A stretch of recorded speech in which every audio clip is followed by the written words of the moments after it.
सध्या आम्ही घाटकोपरमध्ये आहोत आणि पाणी लोकांना भेटत नाहीये, त्याच्यामुळे लोकांना त्रास होतोय। त्यांच्याकडे आपण जाणून घेणार आहोत। ताई, काय सांगाल आपण? पाणी येत नाहीये, लोकांना त्रास होतो, तुम्हाला पण त्रास आहे, काय सांगाल? पाणी खरंच नाही येते, म्हणजे संध्याकाळचं फक्त अर्धा तास पण पाणी येत नाहीये। एमसीचं पाणी बंद केलेलं आहे।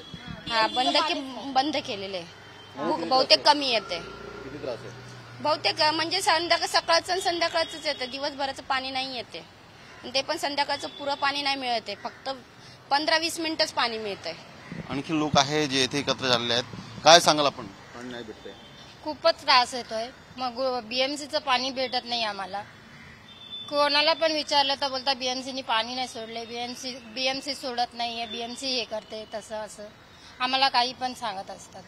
ओएसिस फर्टिलिटीच्या तज्ञांनी IVF उपचार पद्धतीद्वारे 1 लाखांहून अधिक जोडप्यांना मातृत्व प्राप्तीचा आनंद दिला आहे। मोफत अपॉइंटमेंट बुक करण्यासाठी आजच संपर्क साधा। तर अशा प्रकारच्या लोकांना त्रास आहे, लोकांना पाणी भेटत नाही, पिण्याचे पाणी नाही लोकांच्या घरामध्ये, आणि अंघोळ करण्याच्या लोकांच्या घरामध्ये पाणी नाही, काय सांगाल आपण? पाणी नाही, आणि दुसरी गोष्ट आम्ही कमीत कमी 5 ते 6 टँकर आम्हाला 2-3 दिवसांनी मागवावं लागतात, आणि हे सगळं आमचं बर्डन पडतं। हे आमचे सगळे भांडी घासणारे गरीब लोक आहेत तिथे, त्यांच्याकडे पाणी नसल्यामुळे आम्हाला असं त्रास होतो की सकाळी पोरांना शाळेत जायचं असतो किंवा कामाला जायचं असतं, तर कामासाठी त्यांना पाण्याचं वाट बघावं लागतं किंवा खाली बसून बसावं लागतं की कधी टँकर येतो आणि आम्ही कधी पाणी भरतो। त्याच्यामुळे आम्हाला पाण्याचा खूप त्रास आहे, आणि या बीएमसीने काय सगळं अंधभक्त करून ठेवलं कळत नाहीये की आज येतो, आता आज पण 24 तास उद्या पाणी नाही आजपासून, तर काय करायचं, काय कामाला जायचं की नाही, काय करणार आता तेच विचार करतो आम्ही।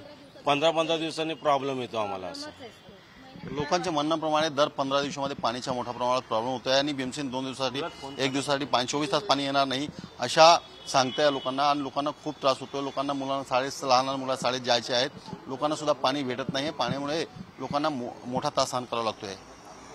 आणि आणखी काही लोक त्यांच्याकडे आपण जाणून घेण्याचा प्रयत्न करू। काय सांगाल, पाणी तुम्हाला भेटतंय का? तर पाणी तर सर्वात मेन तर पाणी आहे, पण याच्यामध्ये कामाला लोक जातात, त्यांना पाणी पाहिजे। टँकर किती मागवणार माणूस? याचा मेंटेनन्स आहे, त्यामध्ये टँकरचा मेंटेनन्स प्लस पाणीची महत्त्वपूर्ण गोष्ट ही आता 2 दिवस अजून बीएमसीकडे पाणी नाही येणार आहे, त्यामध्ये अजून प्रॉब्लेम। कारण किती म्हणजे टँकर, आणि त्या टँकर पण काय ब्लॅकमध्ये येतात, असे पण जे याच्या लोक 3,000-4,000च्या वरती डबल घेतात ते पैसे। माणूस आणणार कुठून आणि देणार कुठून? आणि रिक्वेस्ट आहे, ते पाणीचा जर प्लीज हे करा, सोल्युशन करा। तुम्ही हे बघितलं तर लोक मोठ्या प्रमाणात इथे एकत्र आलेले आहेत। हे सोसायटी आहे नालंदा सोसायटी, आणि ते सारेची सोसायटी आहे, पण इथे मोठ्या प्रमाणात लोक राहतात, गोरगरीब, आणि त्यांना पाणी भेटत नाही आहे, त्याच्यामुळे मोठा त्रास होतोय। आणि जर बघितलं तर लोकांना सकाळी कामावर जायचे असतात, आणि ते मुलांना शाळेत जायचे असतात, लोकांना पाणीमुळे खूप त्रास सहन करावा लागतोय। कारण अजय मोहिते, आनंद पाणी, TV9 मुंबई।